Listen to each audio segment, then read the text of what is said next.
കല്യാണം തീരുമാനിച്ച് കഴിയുന്ന സമയത്ത് അപ്പം നമ്മൾ ആ ഒരു സമയത്ത് ടു ലുക്ക് റിയലി ആ ഒരു ബെസ്റ്റ് വേർഷനിലേക്ക് വരാൻ എത്ര മാസം മുന്നേ പ്രിപ്പറേഷൻ തുടങ്ങണം, എന്തൊക്കെ അതിന് മുന്നേ ചെയ്യണം?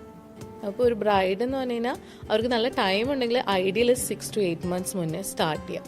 അപ്പോൾ may be skin will be good, അങ്ങനെ ഇഷ്യൂസ് ഒന്നും ഉണ്ടാവില്ല. അങ്ങനെയാണെങ്കിൽ നമുക്കൊരു മെയിൻ സ്കിൻ കെയർ റുട്ടീനിൽ സ്റ്റാർട്ട് ചെയ്ത് ബിഫോർ ദ ഫംഗ്ഷൻസ് എന്തൊക്കെ ഇഷ്യൂസ് ഉണ്ടെന്ന് അഡ്രസ്സ് ചെയ്താൽ മതി. ലൈക്ക് ഇപ്പോൾ ഹെയറിൻ്റെ ആണെങ്കിൽ 6 months മുന്നേ നമുക്ക് സെഷൻസ് തുടങ്ങാം. പിന്നെ ഫേഷ്യൽസ്, മെഡി ഫേഷ്യൽസ്, അത് എൻഗേജ്മെൻറ്റ് അങ്ങനത്തെ ഓരോന്നും ഉണ്ടാവില്ല. ഇപ്പോൾ ഒരു ആക്നെ ഉള്ള ആളാണെങ്കിൽ നമുക്ക് നല്ല ടൈം വേണം. അതൊരു 1 year മുന്നേ ഒക്കെ ടൈമുള്ള ആൾക്കാരാണെങ്കിൽ കൺസിസ്റ്റൻ്റ്ലി ഡോക്ടറെ കണ്ട് ട്രീറ്റ്മെൻറ്റ്സ്, കെമിക്കൽ പീൽസ്. അപ്പോൾ ആക്നെ വരുമ്പോൾ കുഴി ഉണ്ടാവും. കുഴിക്കാണെങ്കിൽ നമുക്ക് MNRF അങ്ങനത്തെ ട്രീറ്റ്മെൻറ്റ്സ് ഒക്കെ എടുക്കണം. അപ്പോൾ അതെല്ലാം 1 monthly പേസ്ഡ് ആണ്. അപ്പോൾ അങ്ങനെ ഡീറ്റെയിൽ ആയിട്ട് പോകേണ്ടി വരും.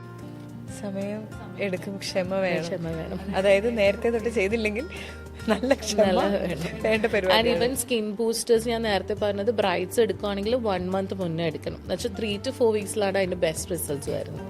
അതായത് നാളെ കല്യാണമാണെന്ന് പറഞ്ഞ് ഇന്ന് സ്കിൻ ഡോക്ടർ വന്നിട്ട് യാതൊരു കാര്യമില്ല.